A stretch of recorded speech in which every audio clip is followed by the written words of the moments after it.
Hello, ladies and gentlemen. We are here today to do another review on Vaping with Jesse.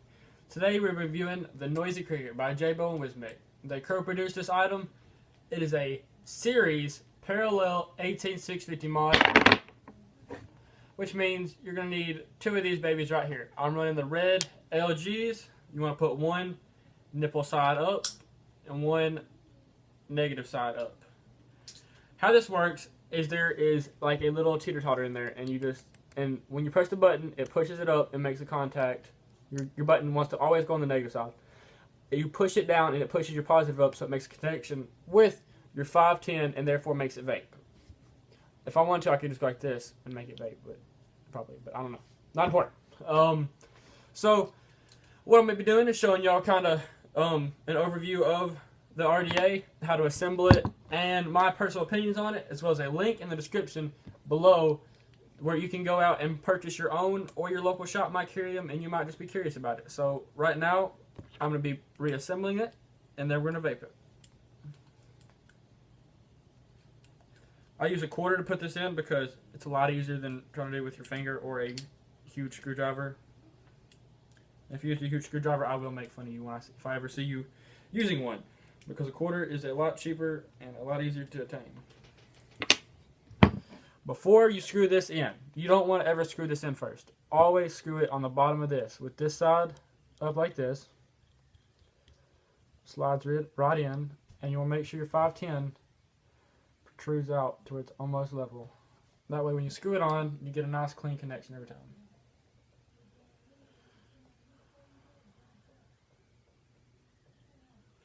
Unless you're like me and you messed up, and because you always mess up when you're filming. I mean, you know, I've probably did this like 5 times and I'm getting just super aggravated, but it's not what it's about.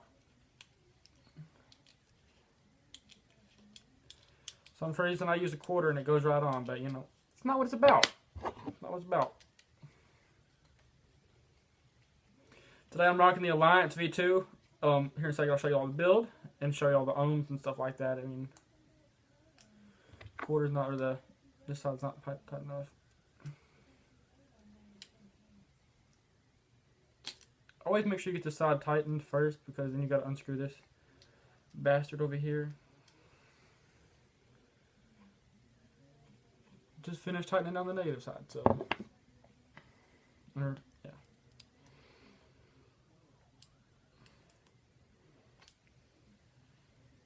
Fingers are slippery. I got juice all over my fingers. Alright, we're good now. Screw you back on.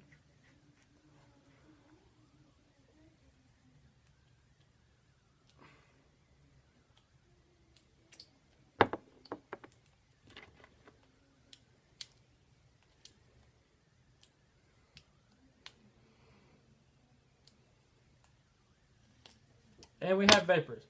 This is a 14 wrap dual 24 gauge around a 3mm screwdriver. Kanthal A1 build. I mean, it's nothing that's just this crazy out of this world build. These series boxes you have to build really high for, because if not, it'll get dry on the first hit. I might pull out my Kennedy and show y'all just how fast it heats up and just what it can produce off of a .25, but I probably will not hit it just because it gets dry for the end of the hit. About this box, you don't want to go below .25. You always want to make sure you go at least .25 and up. .25 is really scary. You have to have a lot of cotton for it to get it to work right. My sweet spot is a 10 route build. Comes out to about .5. But let me just show you what this thing can do.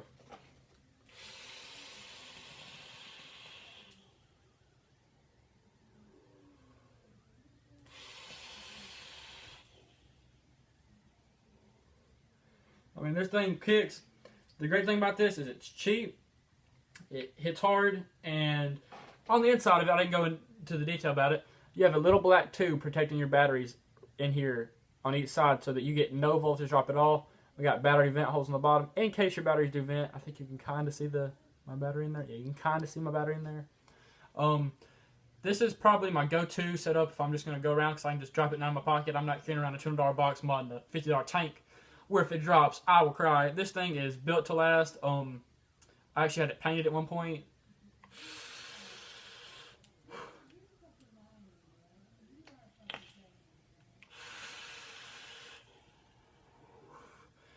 It is light. It is compact. The whole thing fits in my hand. Perfect. It is really nice. The battery life, it's not going to be as good as your IPVs and your dual 18650s like that, but you will get pretty decent battery life off of it. Let me grab my Kennedy, and I will show you just what it can do. I mean, I might hit it. If we can get a couple of likes and subs off this video, that'd be really nice. This is probably the third time I've recorded this, just because each time I record something goes wrong, and I don't want this video to be too lengthy. So, as you can see, it is very, very wet. But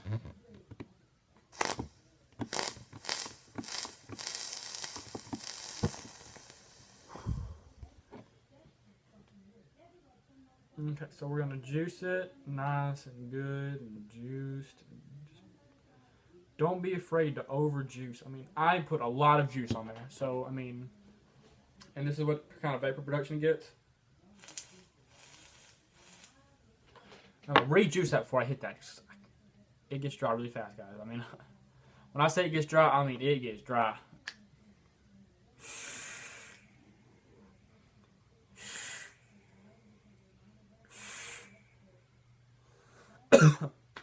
And that's how you got to hit it if you put a build like this on here. In width, it is 22 millimeters, so it is completely flush with your 22 millimeter RDAs, which I personally really enjoy. It currently is, I would not say my favorite box mod, but I do have a DNA, so of course I'm gonna enjoy my DNA just a little more. That's so much nicer not having that hot vape. So yeah, guys, if I was to drop this, lose this, I would go out tomorrow and I would not be afraid to buy another one. I absolutely love this thing. Hands down, the best box mod. The greatest part about it is vapenw.com right now, $19.99 for any color you want. $5 for shipping, $25, and you get a box mod. Then you get 2 batteries for probably $10-15 a piece. And because the batteries I would suggest to use to this, anything LG makes, red, yellows, browns, they're discontinuing the browns to make a new one that's 40 amps supposedly. I don't really want to wait for those to come out, so I just bought some red ones. Smoking here. But I definitely recommend it, guys. And if you're looking for a great series box mod, this is the way to go.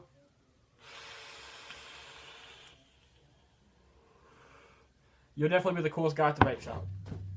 Thanks for watching, and hit that subscribe button.